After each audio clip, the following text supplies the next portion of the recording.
so much for coming. So your talk was essentially about presenting Jesus among other gods. How would you suggest presenting Jesus to those who have no God at all? Great question, because there's no point offering him as the divine expression of God if they don't even believe in God. You can have a long answer to this, you can have a short answer to this. Let me give you a short one. So rather than going to the MIT, we'll do it at Yale. Who is God?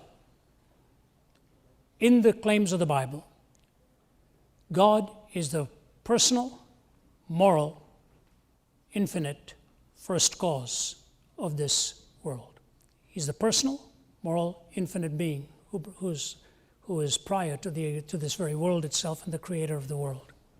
Now, no matter how you section physical, concrete reality, let me give you 3 stages here.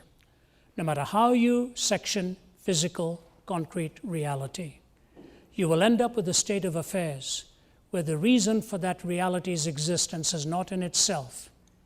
It is something prior to that. No matter how you section out physical, concrete reality, no physical quantity explains its own self. Contrary to what even Hawking would assert about the law of gravity, which is another story in itself. No physical, concrete reality explains its own existence. Number 2, when you look at intelligibility anywhere, in the scientific arena, in the historic arena, in the arena of literature, you always assume an intelligence behind it. For example, if you walked onto a different planet and you saw 10 million stones in a perfect triangle, you may reasonably conclude that over several billion years, that came together for whatever reason, but it came together. There's no reason to posit that somebody came and put those 10 million stones into a triangle. There's no reason for that. But if you walk 10 steps later, and I see a note saying, "Hi, Ravi. Did you bring any recipes? Any curry powder with you?" You know what? Even the Hi Ravi would have given me pause and said, "My goodness, how did these 6 letters come together?"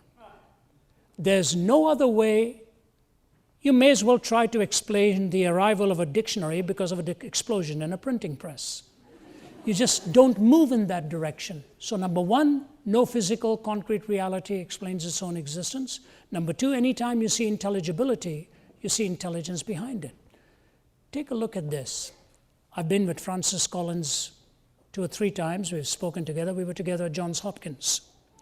And Dr. Collins, who was one of the co-mappers of the human DNA, before I spoke, he spoke. And he showed a slide on the screen. On the left side of the screen was exposed, the right side covered. And he showed a magnificent stained glass window. He said, "That's from York Minster Cathedral in England. Thousands of pieces in this brilliant design." It was fascinating to see. Then he uncovered the right side to show something even more spectacular. He said, "You know what you're looking at now?" He said, "A vertical section of the human DNA." And the audience just gasped at it. He said, 3.1 billion bits of information in there. He didn't say anything. He took a guitar and sang after that. And what dawned on me is 2 things. Brilliant response. No amount of prose could express. It was only worship that could express at that point. But the second thing it dawned on me was this. There are 3 ways of looking at reality. Totally objective, totally subjective, which becomes self-defeating, or semi-transcendent, where you can make meaningful statements about reality without making comprehensive statements about them. And it dawned on me when I was looking at that which I was looking at was because of which I was able to look at it. that which struck me in awe was that because of which I was capable of being awe-stricken. That semi-transcendent intelligibility and intelligence. And the third thing is, in the study of history and the very biblical narrative, you see the Word becoming flesh, the Son of God coming to seek and save that which was lost. So what do I say? No amount of concrete physical reality, self-explanatory. Anytime you see intelligibility, you assume an intelligence behind it. You see the entrance into history of God himself speaking. Who is God? A personal, moral, intelligent first cause whom I can relate to.